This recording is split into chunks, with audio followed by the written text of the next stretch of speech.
안녕하세요. 구름이입니다.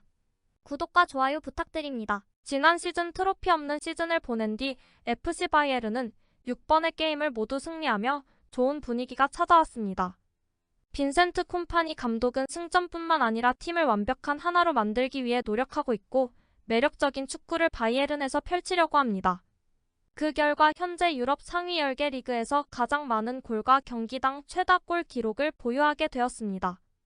해리 케인과 마이클 올리세의 경우는 유럽 5대 리그 금주의 팀에 선정되기도 했습니다.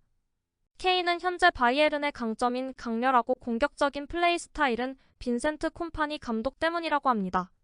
감독님은 우리가 1점 차로 앞서든 2점 차로 앞서든 고강도로 플레이하길 원하셨어요. 그는 3, 4, 5골을 보고 싶어 합니다. 브레멘에서도 챔피언스 리그에서도 그랬어요. 우리는 상대방이 유지할 수 없는 한계까지 밀어붙이고 싶습니다. 매 경기마다 발전하고 있다는 점이 인상적입니다. 득점에서 그 수준을 확인할 수 있습니다. 무엇보다도 볼없는 플레이가 최고였고 팀으로서 올바른 정신력을 발휘했습니다. 우리는 모든 공을 되찾으려고 노력했고 상대에게 거의 아무것도 허용하지 않았습니다. 훌륭한 태도입니다. 하지만 바이에른 레전드 제프 마이어는 경고를 보냈습니다. 보도 사진에 김민재와 함께하는 수비를 내세운 걸 보면 바이에른의 유일한 불안 요소로 생각하는 것 같습니다. 저는 항상 챔피언 타이틀을 따면 1년은 쉴 수 있다고 말합니다.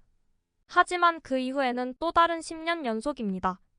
빈센트는 훌륭한 일을 하고 있습니다. 저는 그를 매우 좋아합니다. 어린 선수들을 대하는 방식을 포함해 팀에서 훌륭한 일을 하고 있습니다. 정말 개방적이고 선수들도 콤파니를 좋아한다고 생각합니다. 콤파니는 이제 겨우 38살이고 그 자신도 아주 훌륭한 축구 선수였습니다. 그렇기 때문에 선수들을 잘 알고 이해합니다. 지금까지 그의 모든 태도가 잘 맞아떨어졌어요. 바이에른의 다음 경기는 현 챔피언 바이엘 레버쿠젠과 현재 프리미어리그 3위 팀인 에스턴 빌라와 챔피언스 리그에서 맞붙습니다. 현재로서는 모든 것이 훌륭합니다. 하지만 앞으로 어떻게 될지 지켜봐야 합니다. 바이에른에게는 매우 위험한 상황이 될 겁니다. 바이에른은 90분간 무승부로 추가 시간에 들어가면 레버쿠젠이 항상 승리했습니다. 마이클 레시케는 레버쿠젠 전을 앞두고 두 팀의 선수단이 깊이가 매우 강하다라며 코칭 결투와 공격에서는 승자를 찾지 못했고 레버쿠젠의 수비가 더 강력하다고 보고 있습니다. 탑소바, 힌카피에 등은 일반적으로 우파메카노, 김민재, 데이비스 등보다 더 예측 가능하고 잘 연습하며 더 진지합니다. 바이엘의 팬으로서 실수에 대해 크게 걱정할 필요가 없습니다. 레버쿠젠은 빌드업 플레이도 더 명확합니다. 디렉터 에벨은 10일 프렌드와의 인터뷰에서 지난 2시즌 동안 팀이 수준 미달의 경기를 했다는 질문을 받았습니다. 아마도 11년 동안 연속 챔피언이 된 후 어떤 루틴이 자리 잡았을 겁니다. 성공에 너무 푹 빠진 사람은 적어도 어느 정도는 결국 우리가 이길 것이라는 믿음에 빠지게 됩니다. 그렇기 때문에 저희는 팀에 새로운 정신을 불어넣고자 합니다. 또한 저는 FC 바이에른에서 트로피를 손에 든 적이 없는 몇 안 되는 사람 중 한 명이기 때문입니다. 바이에른에서는 자말 무시알라와 함께 하기 위해 최선을 다할 것이라는 것은 공공연한 비밀입니다. 그러나 빅클럽의 관심은 계속해서 이어지고 있습니다. 맨체스터 시티는 무시알라에 대한 제안을 할 계획입니다. 맨시티는 무시알라를 위해 FC 바이에른에 약 1억 유로를 제안할 계획인 것으로 보입니다.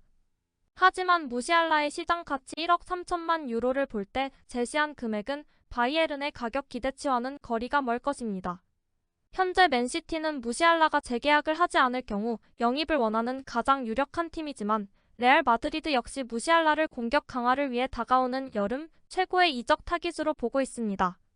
마드리드의 공격수 브라힘 디아즈의 심각한 부상으로 인해 무시알라의 이적은 내년 우선순위로 떠오르고 있습니다. 무시알라는 주드 벨링엄을 대체할 수 있는 최고 수준의 선수로 평가받고 있습니다. 무시알라는 유연성 덕분에 카를로 안첼로티 감독으로부터 높은 평가를 받고 있고 10번과 윙 포지션에 모두 배치될 수 있습니다. 알폰소 데이비스는 시즌이 끝나면 계약이 만료됩니다.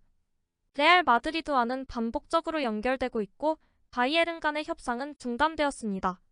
미래에 대해 질문을 받은 데이비스의 답은 아리송하네요. 좋은 질문입니다. 이에 대해선 에이전트와 상의해야 합니다. 지금 내 초점은 모든 경기에서 승리하는 것입니다. 저는 미래에 대해 생각하지 않습니다. 저는 지금 여기 바이에른 뮌헨에서 뛰고 있고 그 점이 내가 집중하고 있는 것입니다. 저는 매 경기 이기고 싶습니다. 그래서 나는 그것에 대해 생각하지 않습니다. 지금으로서는 클럽에 남든 떠나든 상관없이 항상 이 클럽을 가슴속에 간직할 것입니다. 독일의 필립 캐슬러 기자는 전 바이에른 감독과 현 바이에른의 감독을 비교했습니다. 두 코치 모두 4-2-3-1 시스템을 사용합니다. 투엘의 말에 따르면 훌륭한 축구는 항상 통제력과 연관되어 있습니다. 정교한 사고방식이 더 적은 위험을 감수할 수 있음을 의미했습니다. 반면 공격에 관한 게임에 대한 뚜렷한 아이디어는 없었습니다. 대부분은 사내, 무시알라, 코망의 개인 플레이에 기반을 두었습니다. 그리고 투엘은 센터백에게 빠른 수직 패스를 요구했습니다. 반면 콤파니는 상대가 볼을 갖고 있을 때는 높은 압박을 가하고 자신이 볼을 갖고 있을 때는 가변적인 공격 플레이를 펼칩니다. 선수들은 종종 위치를 바꾸며 전술적 유연성을 통해 윙에서 더 많은 숫자를 생성하려고 시도하는 경우가 많습니다. 가장 좋은 예로 빌드업에서 키미히는 오른쪽 풀백으로 이동하여 실제 풀백원 포지션을 앞으로 밀어냅니다. 팀 구성원들 사이에 작은 간격이 있는 지배적인 플레이 스타일로 극도로 강렬하고 모든 스타에게 최대한의 규율이 필요합니다. 집중력이 부족하면 뮌헨팀은 역습에 취약해집니다. 특히 상대가 빠르게 전환하여 뮌헨 수비 라인을 압도할 수 있을 때 더욱 그렇습니다. 투엘은 초창기에도 여전히 편안해 보였고 훈련 중에 재미삼아 사내의 엉덩이를 걷어차기도 했습니다. 고집 센 코치는 1대1 대화를 거의 추구하지 않았습니다. 콤파니는 매우 헌신적이고 세심하며 펩 과르디올라를 연상시킵니다. 항상 긍정적인 방식으로 자신의 스타들을 밀어붙이는 콤파니는 클럽에서 호평을 받고 있습니다. 투엘은 자신의 능력에 대해 매우 자신감이 있습니다. 바이에른의 감독으로서 자신이 옳다고 생각하는 대로 말을 했습니다.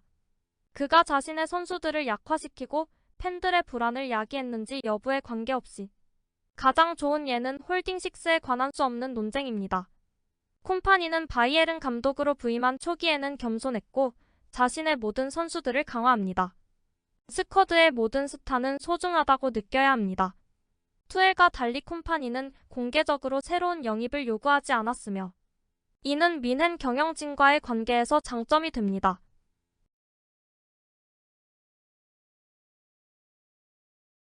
구독과 좋아요는 제작하는 데 큰 힘이 됩니다. 감사합니다. 다음에 또 보아요.